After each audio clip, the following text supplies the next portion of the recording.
तो द्वितीय श्रेणी भाई भौणी मान को मोर स्वागत। तुम्हें मैंने सब घरे भलरे थी आम भी भलरे सब अच्छु गुरुजी गुरुमा। आज आम गणित क्लास करवा। गणितर प्रसंग अच्छी ज्यामिति। ए ज्यामितिर आउ गोटे प्रसंग अच्छी आयत घनाकार वस्तु।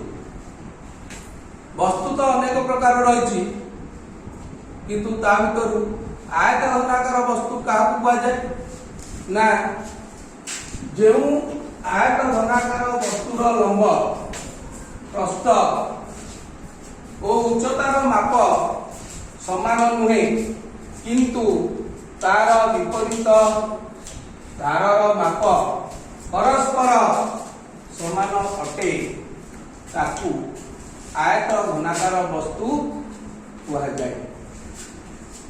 इटा काठ बाक्स मोटा बही द्वारबंध इत्यादि आयत घनाकार वस्तुर उदाहरण अटे।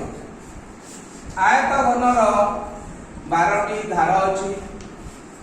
आयत घनर 6टी पृष्ठतल अच्छी। आयत घनर 8टी शीर्ष अच्छी।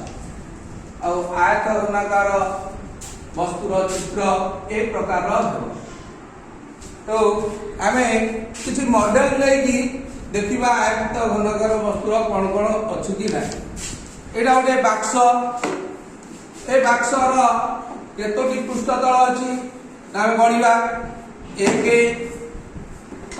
2 3 4 5 6 6टी पृष्ठतल अच्छी। आयत घनर 12टी धार अच्छी कि नहीं देखा। ऊपर 1 2 3 4 4टी धार। तल पृष्ठतल को जीवा 1 2 3 4 ऊपर 4 4 है 8 आउ 4टी धार कौट ना प्रत्येक कण को देखिए 1 2 3 4 प्रत्येक कण को कण ये 4टी धार एमती मिसिकी 4 युक्त 4 युक्त 4 4 3टी 4 मिसले 12टी धार।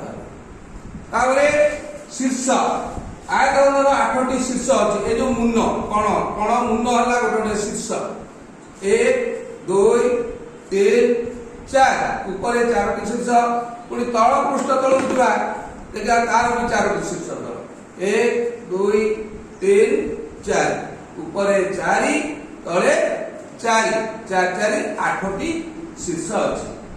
यहीपरि भाव में आम आयत घनकार वस्तुर ये जो चक बाक्सटी को नवा दिहासी गोड़ नहीं पार एमती इटा खंडे भी नहीं तार उदाहरण आम देखिपर।